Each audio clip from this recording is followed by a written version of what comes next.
disunatkan pada hari pertengahan bulan, itu pada ketika mana dalam bulan Islam. Bila kita bulan Islam tu maknanya tengah makan, sebab kita kira anak bulan pada awal, kemudian dia tengah-tengah tegak ketika itu pada pertengahan bulan setiap bulan.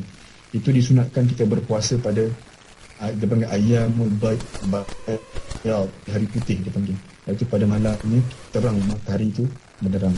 Wallahu ta'ala alam. Mungkin di sinilah tempat titik yang perlu kita mulalah untuk kita melihat adakah benar di sana adanya manusia itu perlu berpuasa, sebab kerana dia tadi tak macam mana Faiz kata tadi, Faiz kata mungkin kurang ni lah stable lah contohnya, maka dia disunatkan berpuasa.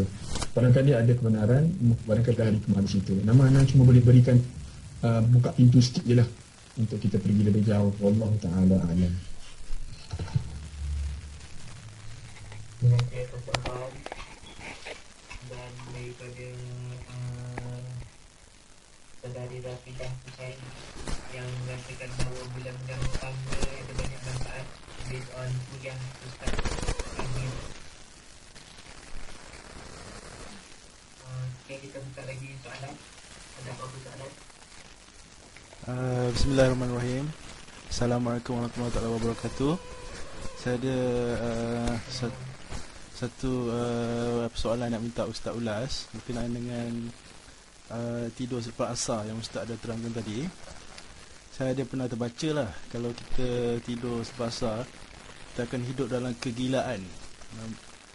Maksudnya macam kita bangun pun kita tak sedar pagi ke petang kan. Cuma nak tanya pasal hukum dia. Hukum dia, adakah kita hukum dia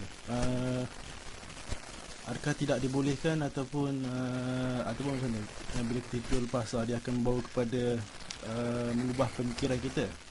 So maksudnya nak minta Ustaz ulas berkenaan dengan boleh ataupun tidak tidur sebelah asar. Sekian, terima kasih. Baik, waktu lepas asar memang ada perbahasan ulama tentang waktu lepas asar. Ada benda yang diharamkan dan tidak dibenarkan untuk dilakukan lepas asar. Antaranya solat sunat yang tidak bersebab. Kalau solat sunat yang bersebab dan sebabnya pula berlaku sebelum daripada solat tadi, maka dibenarkan solat sunat. Contohnya seperti solat jenazah, dibenarkan solat sebelum asar, tidak ada masalah. Solat bukan wuduk, itu dibenarkan 2 rakaat, dibenarkan selepas asar.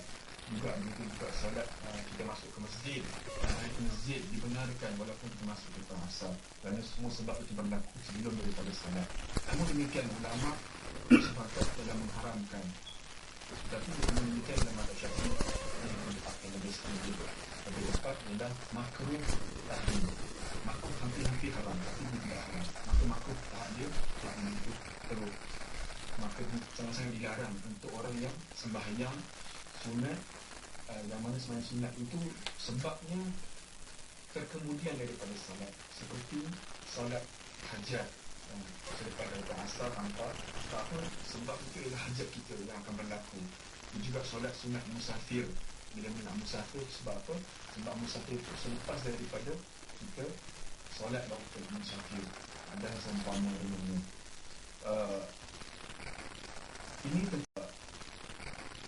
Ini tentang solat, bahawa ada benda yang diharamkan. Tentang tidur ni, semua ulama mengatakan makruh untuk tidur selepas asar.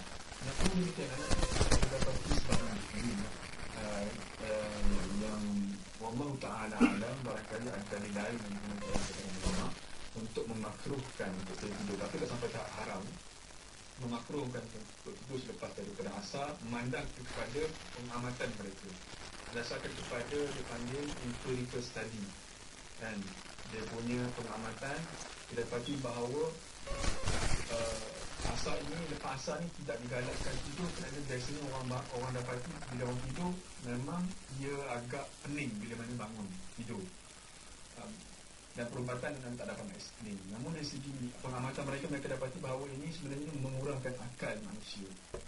Barangkali boleh mengurangkan akal manusia, dan dia sudah pun tidak begitu stable lah selepas daripada bangun tidur. Begitu juga ulama mengatakan makruh untuk membaca selepas daripada waktu asar. Ini juga berdasarkan pengamatan, ini bukan dalil, tidak ada dalil yang jelas daripada hadis Al-Quran.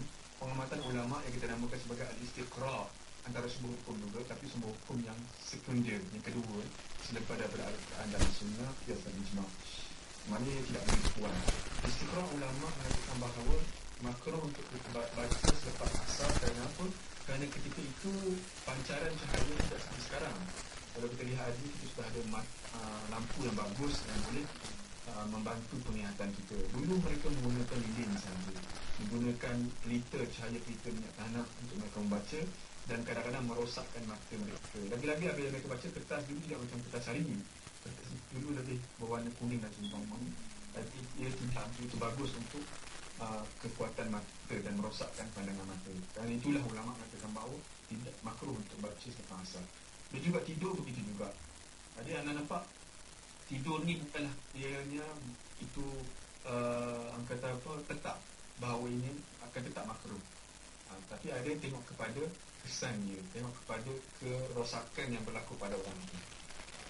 Dan memang pengalaman benar sendiri bila mana tidur lepas asar, kalau kita tidur ataupun kita letih sangat, kita tak ada pilihan dah, memang tak larat sangat, atau malam ni ada yang kita keluar dan kita perlu berehat sebentar, maka bila kita tidur tu kita bangun, memang kita akan rasakan tidak begitu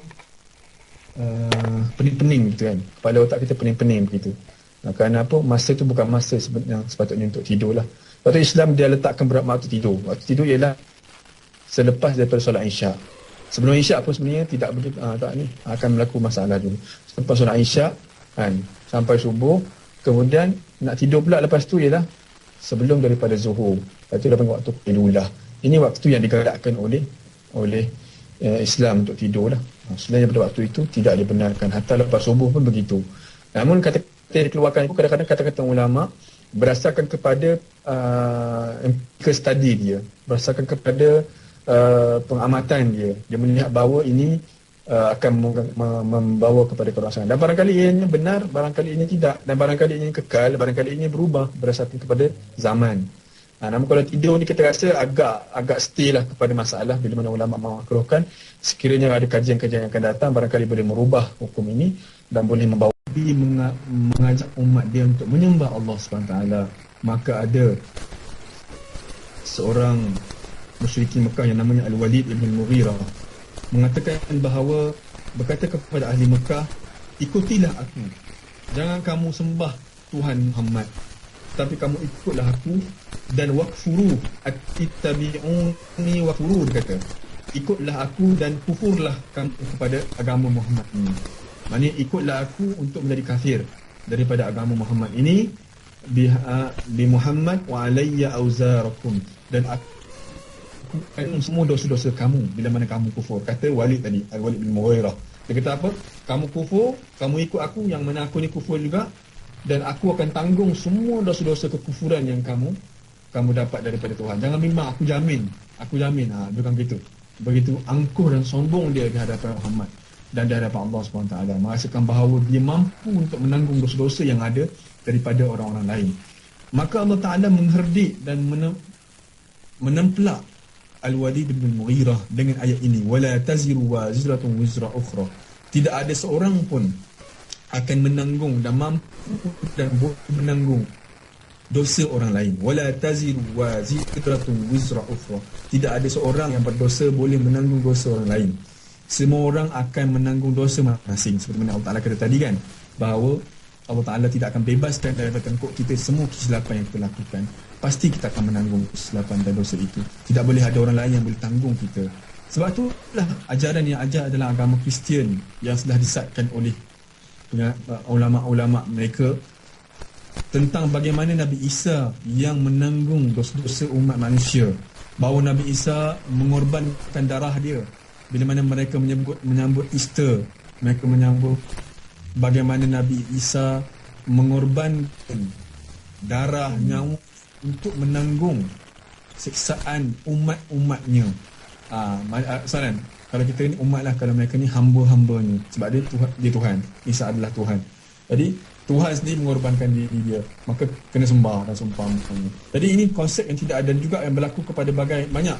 Antaranya dalam ajaran Syiah, bila mana mereka menghancurkan badan-badan mereka pada hari Ashura kan, untuk menebus dosa orang lain. Ini berlaku sebenarnya dalam agama Syiah. anda tak sebut mazhab agama Syiah, yang mana mereka ini pada hari Asyura itu mereka badan dia, lagi belakang badan dengan besi-besi dan semua yang tajam, hancur. Kalau tengok gambar tu hancur belakang sampai kan semua pengsan, doktor terpaksa jahit balik. Kenapa? Dan mereka ini sebenarnya diupah oleh orang-orang kaya yang berduit untuk menebus dosa mereka, seperti mana berlaku dalam Taifu Sam, kan? Ditebus dosa dengan menyeksa diri sendiri. Itu tidak ada ajar dalam Islam, kan?